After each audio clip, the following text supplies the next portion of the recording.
ಶ್ರೀ ಗುರುಭ್ಯೋ ನಮಃ. ಆನಂದ ರಾಮಾಯಣದ ತಾರಕಾಂಡದ 11ನೇ ಸರ್ಗದಲ್ಲಿ ರಾಕ್ಷಸರು ಮತ್ತು ಕಪಿಗಳ ನಡುವೆ ಭಯಂಕರವಾದಂತಹ ಯುದ್ಧ ನಡೆದಿದ್ದು, ಇದನ್ನೆಲ್ಲ ನಾವು ಶ್ರವಣ ಮಾಡ್ತೀವಿ.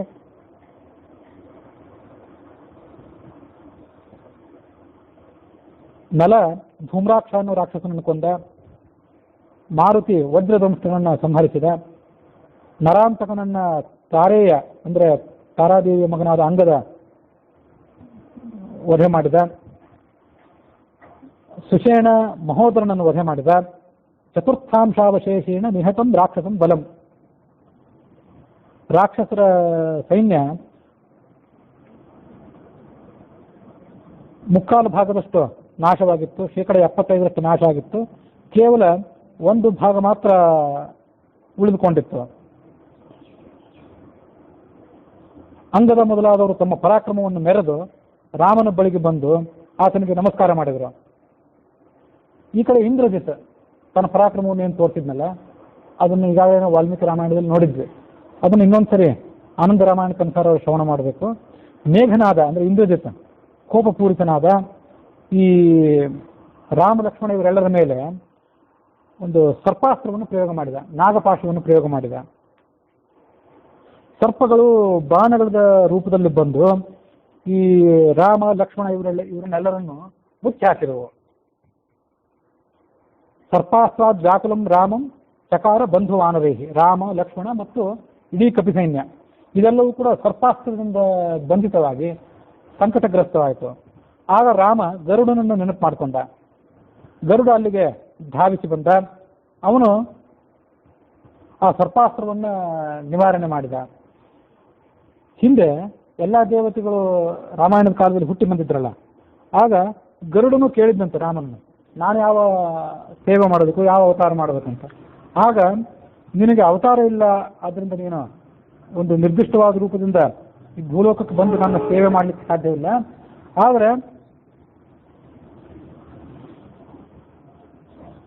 ಸಕಾಲದಲ್ಲಿ, ಯೋಗ್ಯವಾದ ಕಾಲದಲ್ಲಿ ನಿನ್ನ ಕಡೆಯಿಂದ ಯಾವ ಸೇವೆಯನ್ನು ನಾನು ತಗೊಳ್ಬೇಕೋ ಆ ಸೇವೆಯನ್ನು ತಗೊಳ್ತೀನಿ ಅಂತ ರಾಮ ಹೀಗೆ ಆತನಿಗೆ ಭರವಸೆ ಕೊಟ್ಟಿದ್ದ. ಅದರಂತೆ ಆತ ಅಲ್ಲಿಗೆ ಬಂದ. ಅಲ್ಲಿಗೆ ಬಂದು ಆ ರಾಮನಿಗೆ ಏನು ಸೇವೆ ಮಾಡಬೇಕಾಗಿತ್ತು ಅದನ್ನು ಮಾಡಿದ. ಅವನು ಅಲ್ಲಿಗೆ ಬಂದಾಗಲೇ ಆತನ ರೆಕ್ಕೆಯ ಗಾಳಿಗೆ ರಾಮ ಲಕ್ಷ್ಮಣರನ್ನ ಮತ್ತು ಇಡೀ ಕಪಿ ಸೈನ್ಯವನ್ನ ಕಟ್ಟಿ ಹಾಕಿದ್ದಂಥ ಈ ನಾಗಪಾಶಗಳೇನಿದ್ದವು ಅವು ಹಾರಿ ಹೋದವು. ಇಡೀ ಸೈನ್ಯವೆಲ್ಲ ಆ ನಾಗಪಾಶದಿಂದ ಮುಕ್ತವಾಯಿತು. ಅದನ್ನ ನಿರ್ಣಯ ವಾಲ್ಮೀಕಿ ರಾಮಾಯಣ ಮತ್ತು ಆನಂದ ರಾಮಾಯಣಕ್ಕೆ ಅನುಸಾರವಾಗಿ ಕೂಡ ಹಿಂದೆ ನಾವು ಶ್ರವಣ ಮಾಡಿದ್ವಿ. ಈಗ ಅದನ್ನು ಮತ್ತೊಂದ್ಸರಿ ಕೇಳಬೇಕಷ್ಟೆ.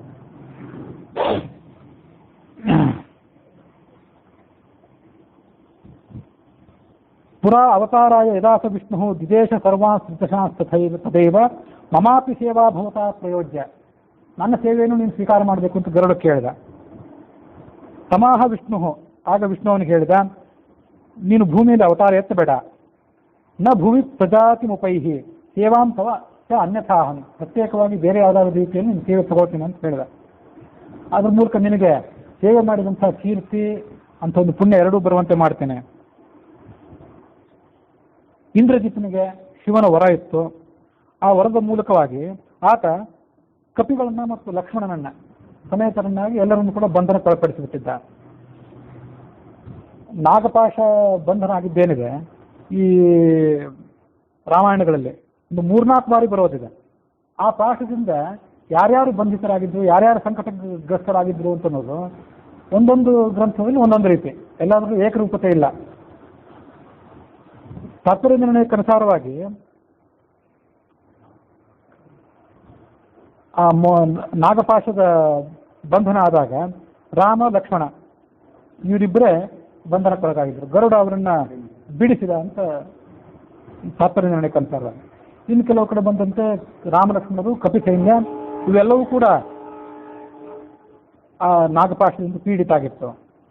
ನಾಗಪಾಶದಿಂದ ಮುಕ್ತರಾಗಲಿಕ್ಕೆ ನಾನೂ ಸಮರ್ಥ, ಲಕ್ಷ್ಮಣನೂ ಸಮರ್ಥ, ಹನುಮಂತನೂ ಸಮರ್ಥ. ನಾವು ಅದನ್ನು ಪರಿಹಾರ ಮಾಡ್ಕೊಳ್ಬಲ್ಲೆವು. ಆದರೆ ನಾವು ಬಿಡಿಸೋದಿಲ್ಲ. ನಿಮ್ಮ ಸಂತೋಷಕ್ಕಾಗಿ ನಿನಗೊಂದು ಅವಕಾಶ ಕೊಡಬೇಕು ಅನ್ನೋ ಕಾರಣಕ್ಕಾಗಿ ನಿಮಗಿದನ್ನ ಆಜ್ಞೆ ಮಾಡ್ತೇವೆ ಅಂತ ಅವ್ರು ಹೇಳಿದ್ರು. ಹಾಗಾಗಿ ರಾಮ ನಾಗಪಾಶದಿಂದ ಯಾರನ್ನೂ ಬಿಡಿಸಲಿಲ್ಲ, ಲಕ್ಷ್ಮಣನೂ ಬಿಡಿಸಲಿಲ್ಲ. ಸ್ವಯಂ ಗರುಡ ಅಲ್ಲಿಗೆ ಬರಬೇಕಾಯಿತು.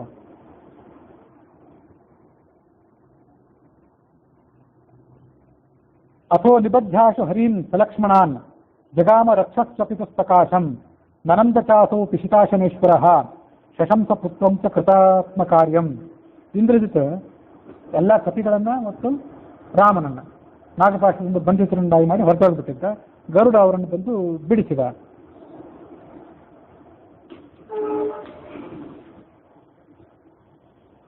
ತತಸ್ವಸ್ಥೋ ಬ್ರಹ್ಮವರಾದ ಅಂತರ್ಧಾನಂ ಗತೋಸುರಃ ಸರ್ವಾಸ್ತ್ರ ಕುಶಲೀ ವ್ಯೋಮ್ನಿ ಬ್ರಹ್ಮಾಸ್ತ್ರೇಣ ಸಮಂತಕಃ.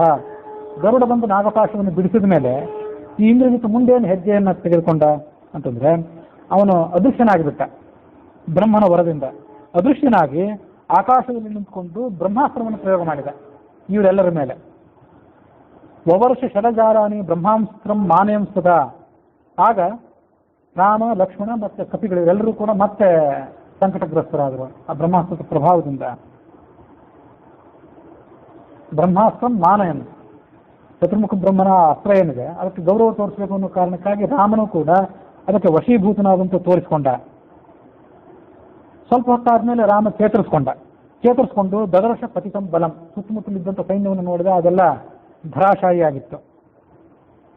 ಮೂರ್ಛಾಗತಂ ಬ್ರಹ್ಮಪಾಶೈಸ್ತರ ಲಕ್ಷ್ಮಣನ ಬ್ರವೀ, ಲಕ್ಷ್ಮಣನು ಕೂಡ ಮೂರ್ಛೆ ಬಂದುಬಿಟ್ಟಿದ್ದ.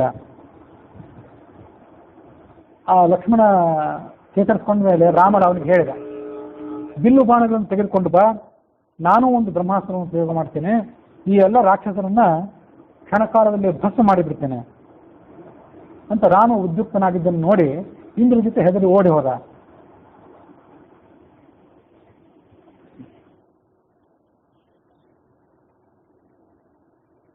ಲಂಕಾ ನಿಂಗ್ರಜಯೋ ಯಯೋ ಬಿಲಪತೌ ಸ್ವಸಾನ್ನಿಧ್ಯೆ ಯತ್ರ ವಾಯುಜ ರಾಕ್ಷಸೌ ವರದಾನಾತ್ ಬ್ರಹ್ಮಣಸ್ಥೌ ದೃಷ್ಟ್ವಾ ರಾಮಸ್ಥ ಜೀವಿತೌ. ಈ ಕಡೆ ಇಡೀ ಸೈನ್ಯ ಎಲ್ಲ ಸಂಕಟಗ್ರಸ್ತವಾಗಿದ್ರು ಕೂಡ ವಿಭೀಷಣ ಮತ್ತು ಹನುಮಂತ ಇವರಿಬ್ಬರು ಆ ಬ್ರಹ್ಮಾಸ್ತ್ರದ ಪ್ರಭಾವಕ್ಕೆ ಒಳಗಾಗಿರ್ಲಿಲ್ಲ. ಅವರು ಸ್ವಸ್ಥರೇ ಆಗಿದ್ರು. ಅವರಿಗೆ ಚತುರ್ಮುಖ ಬ್ರಹ್ಮನ ವರ ಆಗಿತ್ತು. ಅವರನ್ನ ರಾಮ ಈ ಥರ ಮಾತಾಡ್ತಿದ, ಯುವಾಭ್ಯಾಂ ಜಾಂಬವಾನ್ ರಣೆ, ಹೋಗಿ ಜಾಂಬವಂತ ಎಲ್ಲಿದ್ದಾನೆ ಹುಡುಕಾಡಿ. ಜಾಂಬವಂತ ಈ ಕಪಿಗಳ ಕರಡಿಗಳ ಸೈನ್ಯರಲ್ಲೆಲ್ಲ ಹಿರಿಯ, ಆತನನ್ನು ಹುಡುಕಾಡಿ ಇದಕ್ಕೊಂದು ಪರಿಹಾರವನ್ನು ಆತ ಸೂಚನೆ ಮಾಡ್ತಾನೆ ಅಂದ ರಾಮ. ಇದು ವಾಲ್ಮೀಕಿ ರಾಮಾಯಣದಲ್ಲಿ ಮುಂದೆ ಬರೋದಿದೆ ಇಂಥದೊಂದು ಘಟನೆ, ಅದು ಆನಂದ ರಾಮಾಯಣದಲ್ಲಿ ಈಗಲೇ ಬಂತಷ್ಟೆ.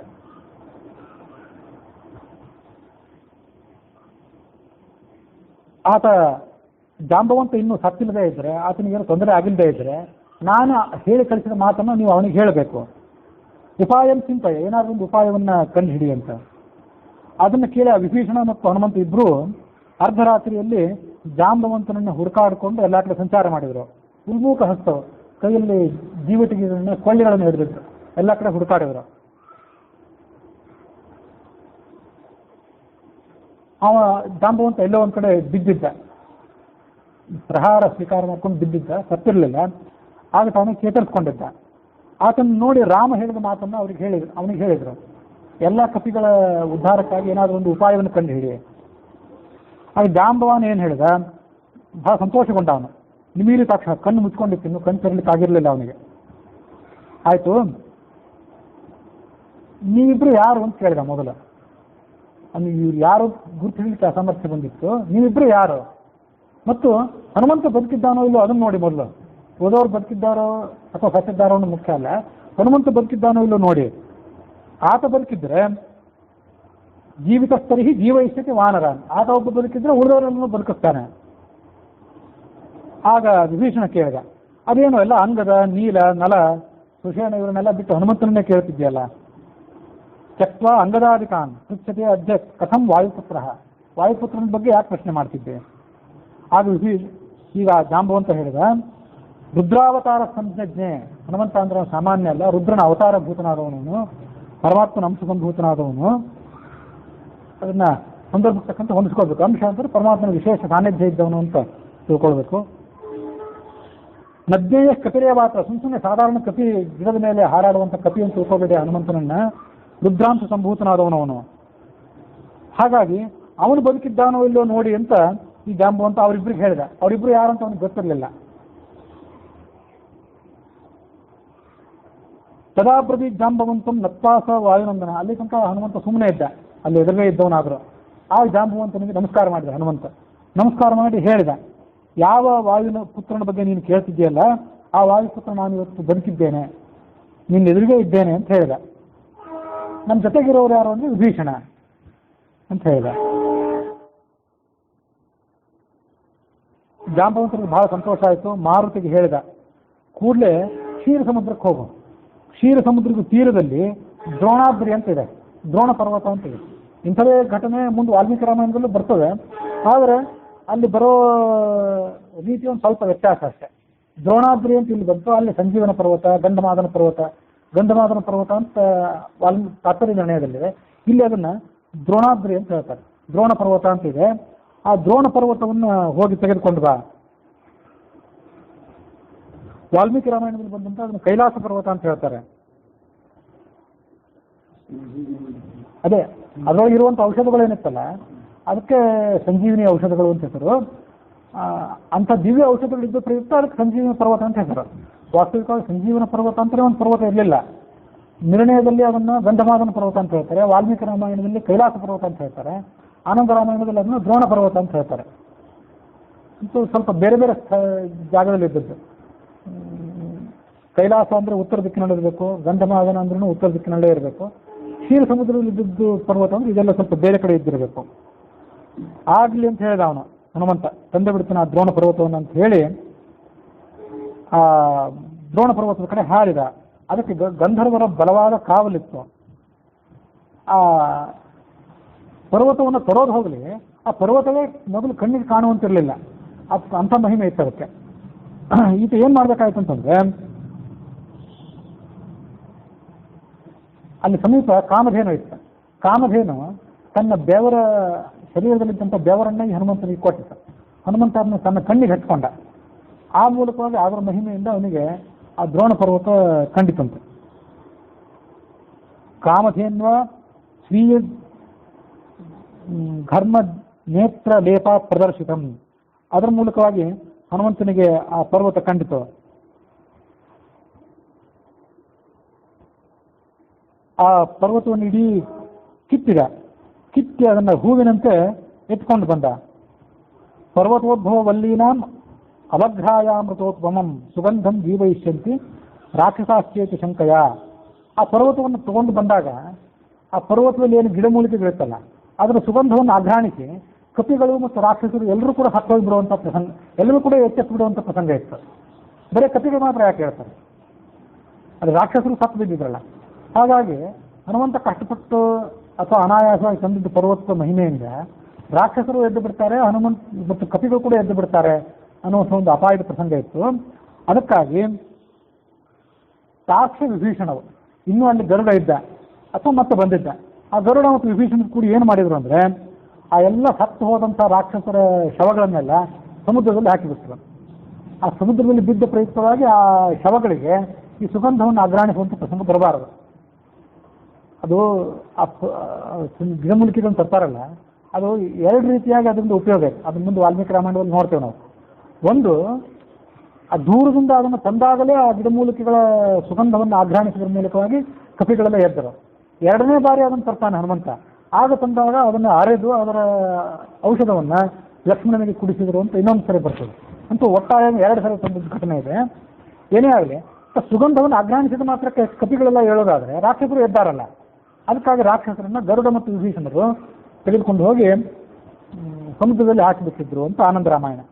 ವಾಲ್ಮೀಕಿ ರಾಮಾಯಣದಲ್ಲಿ ಮುಂದೆ ಅದು ಬರೋದಿದೆ. ಸ್ವಯಂ ರಾವಣನೇ ಆ ಕೆಲಸ ಮಾಡ್ತಿದ್ದಂತೆ. ಯಾಕೆಂದ್ರೆ ತನ್ನ ಕಡೆ ಅಸಂಖ್ಯಾತ ರಾಕ್ಷಸರು ಕಪಿಗಳ ಕೈ ಸಿಕ್ಕು ಸಂಹಾರಗೊಂಡಿದ್ರಲ್ಲ, ಆ ರಾಕ್ಷಸರ ಹೆಣದ ಬಣವೇ ಹಾಗೆ ಹೆಚ್ಚುತ್ತಾ ಹೋಗಿದ್ರೆ ಅದನ್ನು ನೋಡಿ ರಾಕ್ಷಸರಿಗೆ ಮತ್ತಷ್ಟು ಭಯ ಆಗಬಹುದು. ಎಷ್ಟು ಜನ ಸತ್ತಿದ್ದಾರೆ ನಮ್ಮ ಹಿಂದೆ ಅಂತ ನೋಡಿದರೆ ರಾಕ್ಷಸರು ಎದೆಗುಂದಬಹುದು ಅನ್ನೋ ಕಾರಣಕ್ಕಾಗಿ ಸತ್ತ ರಾಕ್ಷಸರ ಸಂಖ್ಯೆ ರಾಕ್ಷಸರಿಗೆ ತಿಳಿದಿರಬಾರ್ದು ಅನ್ನೋ ಕಾರಣಕ್ಕಾಗಿ ರಾವಣನೇ ತನ್ನ ಕಡೆ ರಾಕ್ಷಸರಿಗೆ ಆ ಹೆಣಗಳನ್ನು ಸಮುದ್ರಕ್ಕೆ ಹಾಕಿಬಿಡಿ ಅಂತ ಹೇಳಿದ್ದ ಅಂತ ವಾಲ್ಮೀಕಿ ರಾಮಾಯಣದಲ್ಲಿ ಮುಂದೆ ಬರ್ತದೆ. ಅಂತೂ ರಾವಣನೇ ಹಾಕ್ತಿದ್ನೋ ಅಥವಾ ರಾಮ ಹಾಕ್ತಿದ್ನೋ ಯಾವುದೋ ಒಂದು ಕಾರಣಕ್ಕಾಗಿ ಅವರು ರಾಕ್ಷಸರ ಶವಗಳೆಲ್ಲ ಸಮುದ್ರಕ್ಕೆ ಹೋಗಿಬಿಟ್ಟಿದ್ದವು. ರಾಘವಸ್ಯ ಆಜ್ಞೆಯ ಕ್ಷಣಾತ್ ಅಂತ ಇದು ಆನಂದ ರಾಮಾಯಣ. ಆ ಗಿರಿಯನ್ನ ಸುಷೇಣ ನೋಡಿದ. ಸುಷೇಣ ಅಂದ್ರೆ ಕಪಿಗಳ ಒಬ್ಬ ವೈದ್ಯ, ಅವನು ಶ್ರೇಷ್ಠ ಪರ್ವತ. ಪರ್ವತೋದ್ಭವ ವಲ್ಲೀಭಿರ್ ಜೀವಯಾಮಾಸ ತಾನ್ ಕಪೀನ್. ಪರ್ವತದಲ್ಲಿದ್ದಂಥ ಗಿಡಮೂಲಿಕೆಗಳೇನಿತ್ತು ಆ ಗಿಡಮೂಲಿಕೆಗಳನ್ನ ಉಪಯೋಗ ಮಾಡಿಕೊಂಡು ಎಲ್ಲ ಕಪಿಗಳನ್ನು ಕೂಡ ಆತ ಬದುಕಿಸಿದ. ಅಂತಹ ಗಿಡಮೂಲಿಕೆಗಳು ಈಗೊಂದು 50-60 ವರ್ಷ 100 ವರ್ಷ ಹಿಂದೆ ಕೂಡ ಇದ್ದವಂತೆ. ಆದರೆ ವ್ಯಾಪಕ ಪ್ರಮಾಣದಲ್ಲಿ ಕಾಡಿಗೆ ಬೆಂಕಿ ಬಿದ್ದಿದ್ದ ಕಾರಣದಿಂದಾಗಿ ಈ ಗದಗ ಸಮೀಪದ ಕಪ್ಪತ್ತ ಗುಡ್ಡ ಇತ್ಯಾದಿಗಳಲ್ಲಿ ನಾಶ ಆದವಲ್ಲ, ಅಂಥದ್ರಲ್ಲಿ ಇಂಥ ಎಷ್ಟೋ ಗಿಡಮೂಲಿಕೆಗಳು ನಾಶ ಆದವು ಅಂತ ನಾವು ಕೇಳ್ತೇವೆ. ಕೆಲವು ಆಯುರ್ವೇದ ವೈದ್ಯರ ಮೂಲಕ, ಹಿರಿಯ ವೈದ್ಯರು, ಕೆಲವರು ಈಗಿಲ್ಲ ಅವರು, ಅಂಥವ್ರ ಮೂಲಕ ನಾನು ಕೇಳಿದ ಮಾಹಿತಿ, ಎಲುಬುಗಳು ತುಂಡಾದರೆ ಆ ತುಂಡಾಗಿದ್ದಂಥ ಎಲುಬಿಗೆ ಅದನ್ನು ಕಟ್ಟಿದರೆ, ಗಿಡಮೂಲಿಕೆಗಳನ್ನು ಕಟ್ಟಿದರೆ ಸಾಕು, ಅದು ತಾನಾಗೆ ಜೋಡಣೆಗೊಳ್ತಿತ್ತಂತೆ. ಅಂಥವೆಲ್ಲ ಇದ್ದವು. ಅಂಥವ್ರಿಗೆ ಚಿಕಿತ್ಸೆ ಮಾಡುವಂಥ ಕೆಲವು ಆಯುರ್ವೇದ ಪದವಿಯನ್ನು ಪಡ್ಕೊಂಡಿಲ್ಲದೆ ಇದ್ದು ಕೂಡ ಪರಂಪರಾಗತ ವೈದ್ಯರು ಇದ್ದರು, ನಾಟಿ ವೈದ್ಯರು ಅಂಥವ್ರು ಇದ್ದರು ಅಂತ ಕೇಳ್ತೀವಿ. ಅಪರೂಪಕ್ಕೆಲ್ಲಾದರೂ ಇದ್ದಿರಬಹುದು. ಆದರೆ ಅದೇನಾಗ್ತದೆ, ಅಂಥ ಗಿಡಮೂಲಿಕೆಗಳೆಲ್ಲ ಸಿಗೋದು ಅಪರೂಪ ಆಗ್ತದೆ. ಆದ್ದರಿಂದ ಇಂಥ ಚಿಕಿತ್ಸಾ ಪದ್ಧತಿಗೂ ಕೂಡ ಪ್ರಚಾರ ಸ್ವಲ್ಪ ಕಡಿಮೆ ಆಗ್ತದೆ ಆಧುನಿಕ ವೈದ್ಯ ಪದ್ಧತಿಯ ಭರಾಟೆಯ ನಡುವೆ. ಹಾಂ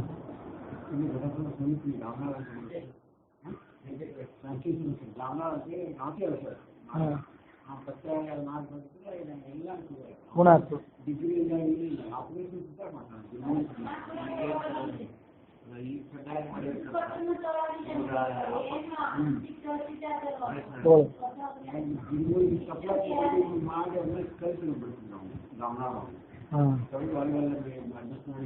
ಮತ್ತೆ ಕೂಡಿಸ್ತದೆ. ಅಂಥ ವೈದ್ಯರು ನಮ್ಮಲ್ಲಿ ಇದ್ರು, ನಾವು ಕಳ್ಕೊಂಡಿದ್ದೇವೆ ಅಷ್ಟೇ. ಅದನ್ನ ಮುಚ್ಚಿಡ್ತಿದ್ರು ಆ ಜ್ಞಾನದ ಪದ್ಧತಿಯನ್ನ. ಹಾಗಾಗಿ ಅದಷ್ಟು ಪ್ರಚಾರಕ್ಕೆ ಬರಲಿಲ್ಲ. ಎಲ್ಲ ಕಪಿಗಳು ಸರ್ವೇ ಸಮುತ್ಸಸ್ತು ಮತ್ತೆ ಪರಾಕ್ರಮದಿಂದ ಅವರು ಉತ್ಸಾಹಿತರಾಗಿ ಮೇಲೆದ್ದರು. ಈ ಹನುಮಂತ ಏನು ಮಾಡಿದ, ದ್ರೋಣಾಚಲಂ ಯಥಾಸ್ಥಾನೆ ಸ್ಥಾಪಯಾಮಾಸ. ಅದು ಎಲ್ಲಿದ್ದಲ್ಲಿ ಆ ದ್ರೋಣಾಚಲವನ್ನು ಇಟ್ಟು ಬಂದ. ಅದನ್ನ ಈ ವಾಯುಸ್ಥಿತಿಯಲ್ಲಿ ಬರುವಂತೆ ಚಿತ್ತ ಪಶ್ಚಾತ್ ಸಲೀದಂ ಶತಮಕಲಮತೆ ಯೋಜನಾನಾಂತ ಉಚ್ಚ. ಅದು 50,000 ಯೋಜನೆ ದೂರ ಇತ್ತಂತದ. ಅದನ್ನ ಇಲ್ಲಿ ಒಂದು ಸಾರಿ ಅಲ್ಲಿ ಹೋಗಿ ಇಟ್ಟು ಬಂದ, ಮತ್ತೊಂದು ಸಾರಿ ಇಲ್ಲಿ ಇದ್ದಲ್ಲಿಂದ ಅದನ್ನು ಎಸದ. ಅದು ಯಾವ ಜಾಗದಲ್ಲಿ ಇತ್ತು ಅದೇ ಜಾಗದಲ್ಲಿ ಸರಿಯಾಗಿ ಹೋಗಿ ಕೂತ್ಕೊಳ್ತು ಅಂತ ಅವನ ಶಕ್ತಿಯನ್ನು ಹೊಗಳ್ತಾರೆ.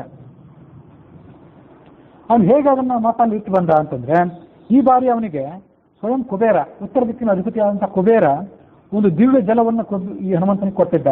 ಅದನ್ನು ಕಣ್ಣಿಗೆ ಹಚ್ಚಿಕೊಂಡು ಅದನ್ನು ಎಲ್ಲಿ ಇಡಬೇಕು, ಆ ಪರ್ವತವನ್ನು, ಆ ಜಾಗವನ್ನು ಹೇಗೆ ಕಂಡ್ಕೋಬೇಕು, ಇಟ್ಕೋಬೇಕಾದ ಜಾಗವನ್ನು, ಅದನ್ನೆಲ್ಲ ಆತ ತಿಳಿದುಕೊಂಡ.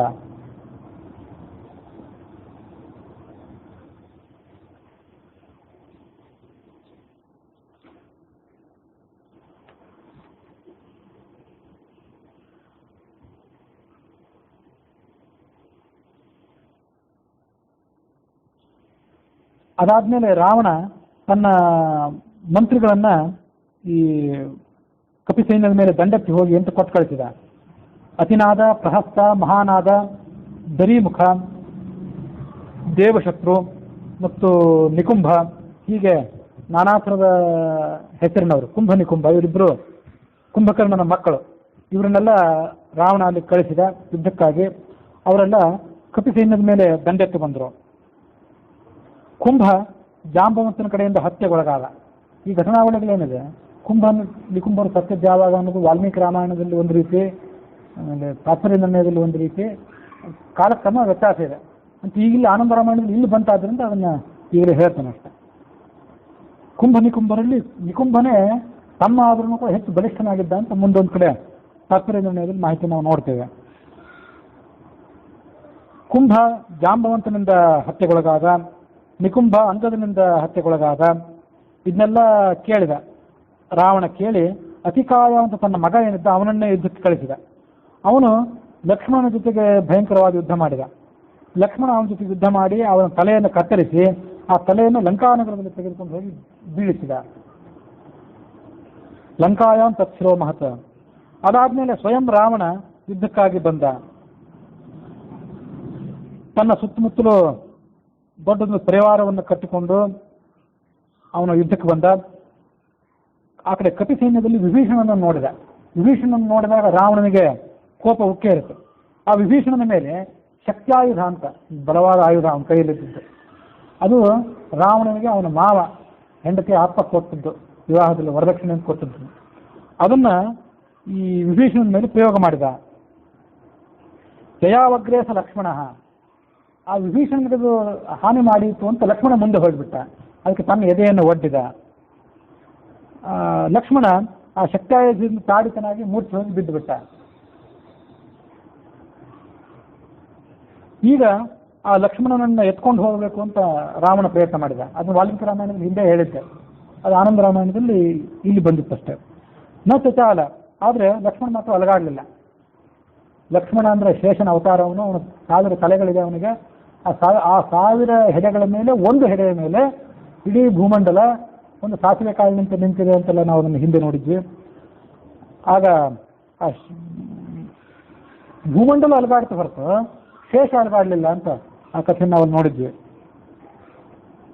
ಆಗ ಹನುಮಂತ ಬಂದು ಹೃದಯ ಮುಷ್ಟ್ಯಾ ಗತಾಡಯತ, ಇದನ್ನು ಗಮನಿಸಿ. ಎದೆಗೆ ಒದ್ದ ಅನ್ನಕ್ಕೆ ಏನು ಪ್ರಮಾಣ? ವಾಲ್ಮೀಕಿ ರಾಮಾಯಣದಲ್ಲಿ ಮತ್ತು ತಾತ್ಪರ್ಯ ನಿರ್ಣಯದಲ್ಲಿ 2 ಸರಿ ಹನುಮಂತ ರಾವಣನಿಗೆ ಹೊಡೆದದ್ದು ಘಟನೆ ಇದೆ. ಅದರಲ್ಲಿ ಒಂದು ಸರಿ ಹಾಗೆ ಹೊಡೆದ ಅಂತಿದೆ, ಮತ್ತೊಂದು ಸರಿ ಎದೆಗೆ ಹೊಡೆದ ಅಂತಿದೆ. ಎದೆಗೆ ಹೊಡೆದ ಅಂತ ಅನ್ನೋದು ವಾಲ್ಮೀಕಿ ರಾಮಾಯಣದಲ್ಲೂ ಮತ್ತು ತಾತ್ಪರ್ಯ ನಿರ್ಣಯದಲ್ಲೂ ಇದೆ. ಇದು ಆನಂದ ರಾಮಾಯಣದಲ್ಲೂ ಕೂಡ.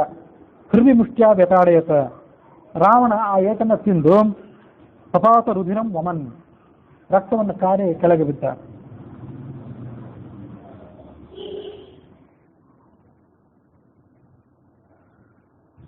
ಅವನನ್ನ ಹನುಮಂತ ಲಕ್ಷ್ಮಣನನ್ನ ಎತ್ತುಕೊಂಡು ಬಂದು ರಾಮನ ಸಮೀಪಕ್ಕೆ ಕರೆದುಕೊಂಡು ಬಂದ.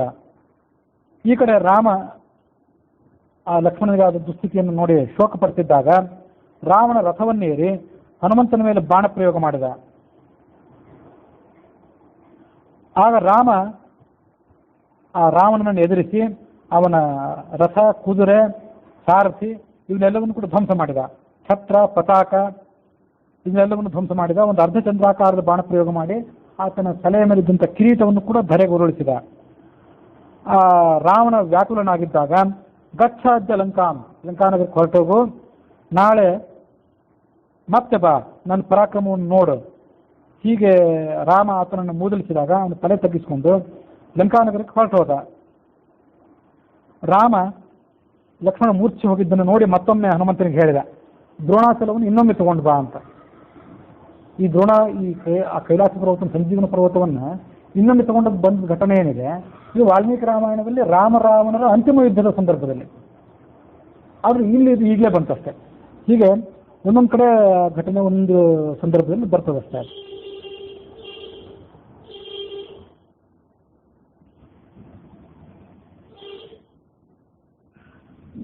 ಜೀವಯೈನಂ ಯಥಾ ಕಪೀನ್, ಹಿಂದೆ ಎಲ್ಲ ಕಪಿಗಳನ್ನು ಹೇಗೆ ನೀನು ಬದುಕಿಸಿದ್ಯೋ ಅದರಂತೆ ಈ ಹನುಮಂತನ ಈ ಲಕ್ಷ್ಮಣನನ್ನು ಕೂಡ ಈಗ ನೀನು ಬದುಕಿಸಬೇಕಾಗಿದೆ. ಅದಕ್ಕಾಗಿ ಮತ್ತೊಮ್ಮೆ ಹೋಗಿ ಆ ದ್ರೋಣ ಪರ್ವತವನ್ನು ತೆಗೆದುಕೊಂಡು ಬಾ ಅಂತ ರಾಮ ಹನುಮಂತನಿಗೆ ಆಜ್ಞೆ ಮಾಡಿದ. ಆತ ವೇಗವಾಗಿ ಮತ್ತೆ ಧಾವಿಸಿದ. ಹನುಮಂತ ದ್ರೋಣ ಪರ್ವತವನ್ನು ಎತ್ಕೊಂಡು ಬರಬೇಕು ಅಂತ ಹೊರಟ ಸಂಗತಿ ರಾವಣನಿಗೆ ತಿಳಿಯಿತು. ಆತ ಏನು ಮಾಡಿದ, ಕಾಲನೇನಿ ಅಂತ ಒಬ್ಬ ರಾಕ್ಷಸ, ತನ್ನ ಅನುಚರ, ಅವನನ್ನು ಪ್ರಾರ್ಥನೆ ಮಾಡಿ ಆ ಹನುಮಂತನ ದಾರಿಗೆ ವಿಘ್ನ ಮಾಡು ಅಂತ ಹೇಳಿದ. ಆತ ಈ ಕಾಲನೇಮಿ ಎನ್ನುವಂಥ ರಾಕ್ಷಸ ಹಿಮಾಲಯ ಪರ್ವತದ ಪಕ್ಕದಲ್ಲಿ ಒಂದು ತಪೋವನವನ್ನು ನಿರ್ಮಾಣ ಮಾಡಿಕೊಂಡು ಅಲ್ಲಿ ತನ್ನ ಶಿಷ್ಯರ ಪರಿವಾರವೊಂದನ್ನು ತನ್ನ ಮುಂದಿಟ್ಕೊಂಡು ತಾನೂ ಮುನಿವೇಶವನ್ನು ಧಾರಣೆ ಮಾಡಿ ಅಲ್ಲಿದ್ದ. ಹನುಮಂತ ಅಲ್ಲಿಗೆ ಬರುವ ಸ್ವಲ್ಪ ಮೊದಲು ಹನುಮಂತ ಅಲ್ಲಿಗೆ ಬಂದ. ಯಾವ ಆಶ್ರಮ ಇದೆ ಇಲ್ಲಿ, ಸ್ವಲ್ಪ ನೀರು ಕುಡಿಬೇಕು ಅಂತ ಅಪೇಕ್ಷೆ ಪಟ್ಟ. ಮುನಿ ಆತನನ್ನ ಒಳಗೆ ಕರೆದ, ಜಲಕುಂಭವನ್ನು ತೋರಿಸಿದ, ನೀರಡಿಸಿದ್ರೆ ನೀರು ಕುಡಿ ಅಂತ ಹೇಳಿದ. ಆಗ ಹನುಮಂತ ಹೇಳಿದ, ಒಂದು ಗಡಿಗೆ ನೀರಿನಿಂದ ನನಗೇನು ತೃಪ್ತಿ ಆಗೋದಿಲ್ಲ, ಇನ್ನು ಹೆಚ್ಚು ನೀರು ನನಗೆ ಬೇಕು ಅಂತಂದ. ಆಗ ಮುನಿ ಏನು ಹೇಳಿದ, ಸಮೀಪದಲ್ಲಿದ್ದಂಥ ಕೆರೆಯನ್ನು ತೋರಿಸಿ ಅಲ್ಲಿ ಹೋಗಿ ನೀರು ಕುಡಿ. ಅಲ್ಲಿ ನೀನು ಹೋಗುವಾಗ ಅಕ್ಷಿಣಿ ಪಿಧಾಯ, ಕಣ್ಣು ಮುಚ್ಕೊಂಡು ಹೋಗು, ಕಣ್ಣು ತೆರ್ಕೊಂಡು ಹೋಗಬೇಡ, ಕಣ್ಣು ಮುಚ್ಕೊಂಡು ಅಲ್ಲಿ ಹೋಗಿ ಬೇಕಾದಷ್ಟು ನೀರು ಕುಡಿ. ಮತ್ತೆ ನೀರು ಕುಡಿದು ನನ್ನ ಎದುರಿಗೆ ಬಾ, ನನ್ನ ಎದುರಿಗೆ ಬಂದು ನಿಲ್ಲು. ನಾನು ದಿವ್ಯ ದೃಷ್ಟಿಯಿಂದ, ಜ್ಞಾನ ದೃಷ್ಟಿಯಿಂದ ನೀನು ಇಲ್ಲಿಗೆ ಬಂದದ್ದನ್ನು ಯಾತಕ್ಕಾಗಿ ಬಂದಿದ್ದಿ ಅಂತ ಅನ್ನೋದನ್ನೆಲ್ಲ ತಿಳ್ಕೊಂಡಿದ್ದೇನೆ. ಲಕ್ಷ್ಮಣ ಅಷ್ಟೇ ಉತ್ಸಿತ. ಲಕ್ಷ್ಮಣನು ಕೂಡ ಯಾವ ಬಾಣದಿಂದ ಮೂರ್ಛಿತನಾಗಿದ್ದ, ಯಾವ ಸಂಕಟಕ್ಕೊಳಗಾಗಿದ್ದ, ಆ ಲಕ್ಷ್ಮಣ ಇವತ್ತು ಮತ್ತೆ ತಿಳಿದೆದ್ದಿದ್ದಾನೆ. ಹಾಗಾಗಿ ನೀನೇನು ಆತಂಕಕ್ಕೊಳಗಾಗಬೇಕಾಗಿಲ್ಲ.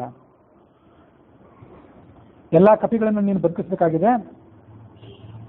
ನಾನು ನಿನಗೊಂದು ಮಂತ್ರವನ್ನು ಉಪದೇಶ ಮಾಡ್ತೀನಿ. ಆ ಮಂತ್ರವನ್ನು ಉಪದೇಶ ಮಾಡಿ ನನಗೆ ನೀನು ಗುರುದಕ್ಷಿಣೆ ಕೊಟ್ಟು ಮುಂದೆ ನೀನು ಹೋಗಬಹುದು ಅಂತ ಹೇಳಿದ ರಾಕ್ಷಸ ಮುನಿವೇಷದ ರಾಕ್ಷಸ. ಹನುಮಂತ ಹಾಗೆ ಆಗಲಿ ಅಂತ ಹೇಳಿ ಆ ಕೆರೆಗೆ ಹೋಗಿ ತಲುಪಿದ. ಪಿಧಾಯ ನೇತ್ರೆ, ಕಣ್ಣುಗಳನ್ನು ಮುಚ್ಚಿಕೊಂಡು ಆ ಕೆರೆಯ ಸಮೀಪಕ್ಕೆ ಹೋದ. ಅಲ್ಲೊಂದು ಮಕರಿ, ಒಂದು ಹೆಣ್ಣು ಮೊಸಳೆ ಆ ಹನುಮಂತನನ್ನು ಹಿಡಿದುಕೊಂಡಿತು. ಆ ಹೆಣ್ಣು ಮೊಸಳೆಯನ್ನು ಈತ ಸೀಳಿ ಹಾಕಿದ, ಅದರ ಮುಖವನ್ನು ಹಿಡಿದು ಅದನ್ನು ಸೀಳಿ ಹಾಕಿದ. ಅದು ಸತ್ತೋಯ್ತು. ಅದು ಅಂತರಿಕ್ಷದಲ್ಲಿ ಹೋಗಿ ನಿಂತ್ಕೊಂಡಿತ್ತು. ಈ ದಿವ್ಯ ರೂಪ ಉಳ್ಳಂಥ ಸ್ತ್ರೀ ಅದು ಹೇಳಿತು ಆ ಹನುಮಂತನಿಗೆ, ನಾನು ಒಬ್ಬಳು ದಿವ್ಯ ಸ್ತ್ರೀ, ಹಿಂದೆ ಒಬ್ಬ ಮುನಿ ನನ್ನನ್ನು ಅಪೇಕ್ಷಿಸಿದ್ದ, ನಾನು ಆತನ ಬಯಕೆಗೆ ಸೊಪ್ಪು ಹಾಕಲಿಲ್ಲ, ಆತನಿಗೊಂದು ಶಾಪ ಕೊಟ್ಟ. ದತ್ತೋಮೆ ನಿಷ್ಕೃತಿ, ಮೊಸಳೆ ಆಗೊಂದು ಶಾಪ ಕೊಟ್ಬಿಟ್ಟ. ಶಾಪ ಪರಿಹಾರ ಹೇಗೆ ಅಂತ ಕೇಳಿದಾಗ ಹನುಮಂತ ಬಂದು ನಿನ್ನನ್ನು ಶಾಪ ಮೋಚನಗೊಳಿಸ್ತಾನೆ, ಅಲ್ಲಿ ತನಕ ಹೆಣ್ಣು ಮೊಸಳೆ ರೂಪದಲ್ಲಿ ನೀನು ಇರಬೇಕು ಅಂತ ಹೇಳಿದ್ದ. ನನ್ನ ಹೆಸರು ಧಾನ್ಯಮಾಲಿ ಅನ್ನುವಂಥ ದಿವ್ಯ ಸ್ತ್ರೀ, ಅಪ್ಸರಾಹ ಅಂತ ಹೆಸರಿನ ಅಪ್ಸರೆ ನಾನು. ನೀನು ಆಶ್ರಮದಲ್ಲಿ ಆ ಮುನಿಯನ್ನು ಭೇಟಿಯಾದಲ್ಲ, ಆ ಮುನಿ ಯಾರು ಅಂದರೆ ನಿಜವಾದ ಮುನಿ ಅಲ್ಲ, ಅವನು ಕಪಟಿ. ಅವನು ಅದರ ಬಗ್ಗೆ ನೀನು ಎಚ್ಚರಿಕೆಯಿಂದಿರಬೇಕು. ಕಾಲನೇನು ಅಂತ ರಾಕ್ಷಸ ಅವನ ಬಗ್ಗೆ ನೀನು ಎಚ್ಚರಿಕೆಯಿಂದಿರಬೇಕು. ನೀನು ಅವನಿಂದ ಮೋಸ ಹೋಗಬಾರ್ದು ಅಂತ ಆ ಧಾನ್ಯಮಾಲಿ ಹನುಮಂತನಿಗೆ ಹೇಳಿದ್ಲು. ರಾವಣನೇ ಅವನನ್ನು ಕಳಿಸ್ಕೊಟ್ಟಿದ್ದಾನೆ ಅಂತ ಅನ್ನೋದನ್ನೆಲ್ಲ ವಿವರವಾಗಿ ಹೇಳಿದ್ನಲ್ಲ. ಅವನನ್ನು ಕೊಂದು ಬಿಡು, ಹಾಗೆ ಆಗಲಿ ಅಂತ ಹನುಮಂತ ಆ ಮುನಿಯ ಸಮೀಪಕ್ಕೆ ಬಂದ ನೀರು ಕುಡಿದು ತನ್ನ ಮುಷ್ಟಿಯನ್ನು ಬಿಗಿದು ನಿನಗೊಂದು ಗುರುದಕ್ಷಿಣೆ ಕೊಡಬೇಕು ಅಂತಿದ್ದೇನೆ, ತಗೋ ಅಂತ ಹೇಳ್ದ. ಇತ್ಯುಕ್ತ ತಾರಯಾಮಾಸ ಹೃದಿತಂ ಮುಷ್ಟಿನಾಥದ, ಇದೇ ನಿನಗೆ ಗುರುದಕ್ಷಿಣೆ ಅಂತ ಹೇಳಿ ಆ ಮುನಿಯ ಎದೆ ಮೇಲೆ ತನ್ನ ಬಿಗಿದ ಮುಷ್ಟಿಯಿಂದ ಹೊಡೆದ. ಆತ ರಕ್ತಕಾರಿ ಕೆಳಗೆ ಬಿದ್ದು ಪ್ರಾಣ ಪರಿತ್ಯಾಗ ಮಾಡಿದ. ಈತ ಮುಂದೆ ಮತ್ತೆ ಕ್ಷೀರ ಸಮುದ್ರಕ್ಕೆ ಹೋಗಿ ಅಲ್ಲಿರುವಂತಹ ಗಂಧರ್ವರನ್ನೆಲ್ಲ ಗೆದ್ದು ಆ ದ್ರೋಣ ಪರ್ವತವನ್ನು ಎತ್ಕೊಂಡು ಆಕಾಶದಿಂದ ಬರ್ತಾ ಇದ್ದ. ಇದನ್ನ ಆ ದಿಕ್ಕುಗಳ ವ್ಯತ್ಯಾಸವನ್ನು ನೋಡಬೇಕು. ಲಂಕಾನಗರ ಇದ್ದಿದ್ದು ದಕ್ಷಿಣಕ್ಕೆ, ಇದು ದಕ್ಷಿಣದಿಂದ ಉತ್ತರಕ್ಕೆ ಹಾರಿದ್ದ. ಉತ್ತರಕ್ಕಿರುವಂತಹ ಹಿಮಾಲಯ ಪರ್ವತ, ಅಲ್ಲಿ ಮುಂದೆ ಕ್ಷೀರ ಸಮುದ್ರ, ಅಲ್ಲಿಂದ ತೆಗೆದುಕೊಂಡು ಬಂದು ಮತ್ತೆ ಅಯೋಧ್ಯಾನಗರದ ಮೇಲಿಂದ ಹಾರಿ ಈ ಕಡೆ ದಕ್ಷಿಣ ದಿಕ್ಕಿಗೆ ಬರಬೇಕಾಗಿತ್ತು. ಈ ಅಯೋಧ್ಯಾನಗರದಲ್ಲಿ ಮೇಲಿಂದ ಹಾರುವಾಗ ಅಲ್ಲಿ ಭರತನ ಭೇಟಿಯಾಯಿತು ಈ ಹನುಮಂತನಿಗೆ.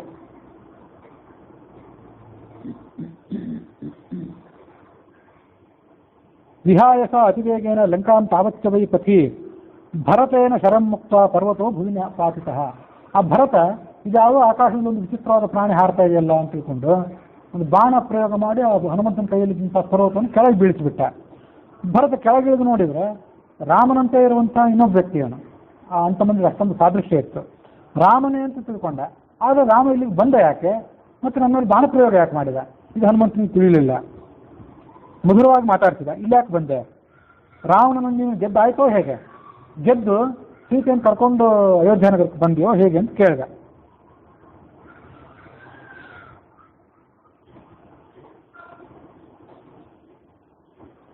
ಹೀಗೆ ಹೇಳಿದ್ರು ಕೂಡ ಆ ಭರತ ಯಾವ ರಾವಣ ಅದೆಲ್ಲ ಇನ್ನು ಭರತನಿಗೆ ಗೊತ್ತಾಗಲಿಲ್ಲ.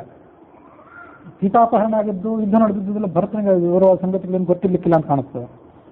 ಅವನು ಮತ್ತೆ ಆ ಮಾರುತಿಯನ್ನ ಏವ ಮುಕ್ತೋಪಿ ಭರತಃ ಪುನಸ್ತಂ ಮಾರುತಿಂ ವರಂ ಮತ್ವಾಯಂ ರಾಕ್ಷಸಸ್ಥೇತಿ. ಈ ಹನುಮಂತ ಏನಿದ್ದಾನೆ ಇವನು ರಾಕ್ಷಸ ಅಂತಲೇ ತಿಳ್ಕೊಂಡಿದ್ದ ಆ ಭರತ. ಮತ್ತೊಂದು ಬಾಣವನ್ನು ಹೂಡಿ ಆ ಹನುಮಂತನನ್ನು ಕೊನೆಗಾಣಿಸಬೇಕು ಅಂತ ಭರತ ಉದ್ಯುಕ್ತನಾದ. ಮತ್ತಾಕೆ ಬಾಣ ಪ್ರಯೋಗ ಮಾಡ್ತಿದ್ದಾನೆ ಇವನು ಅಂತ ಈ ಹನುಮಂತನಿಗೂ ತಿಳಿಯಲಿಲ್ಲ. ಇವನು ರಾಮ ಆಗಿರ್ಲಿಕ್ಕಿಲ್ಲ ಹಾಗಾದರೆ ಅಂತ ಆವಾಗ ಹನುಮಂತನಿಗೆ ಗೊತ್ತಾಯಿತು.